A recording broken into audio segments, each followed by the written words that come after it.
বন্ধুরা welcome to মালুটা family blog. আমার ফ্যামিলিতে তোমাদের হচ্ছে স্বাগত।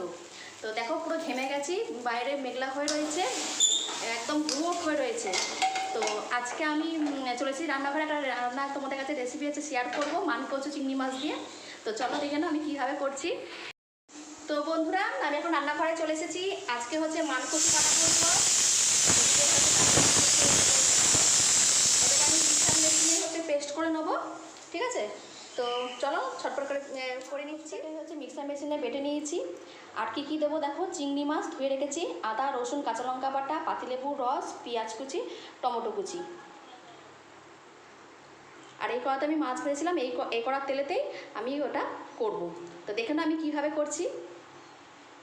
ফোড়ন দিয়ে দিয়েছি, এবার আমি দেবো পেঁয়াজ আর চিংড়ি মাছটা।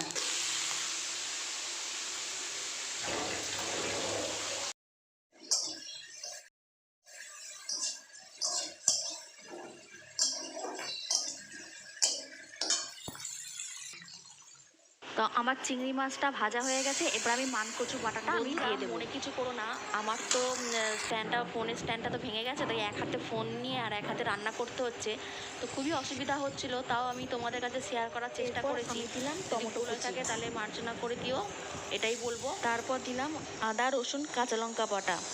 এরপর আমি এক করে সব মশলা দিয়ে দেবো, জিরে গুঁড়ো, ধনে গুঁড়ো, কাশ্মীরি লঙ্কা গুঁড়ো, নুন, হলুদ, চিনি দিয়ে ভালো করে আমি কষিয়ে নেব। আদা রসুন দিয়ে দিচ্ছি, এবার দেবো হলুদ,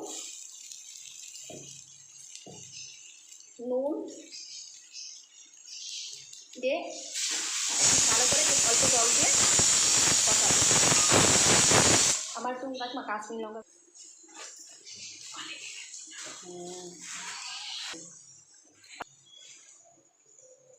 পাতিলেবু রস, তাহলে গলাটা কুটকুট করবে না। এটা কষাতে হবে, কষিয়ে কষিয়ে শুকনো হবে, তারপর নামিয়ে দেবো। আমি নামানোর আগে আমি হচ্ছে ঘি দিয়ে নামিয়েছি। আর এটা গরম ভাতে খুব ভালো লাগবে খেতে, তোমরা এটা ট্রাই করো বাড়িতে অতি অবশ্যই। কচু হচ্ছে মানকচু বাটা হচ্ছে চিংড়ি মাছ দিয়ে।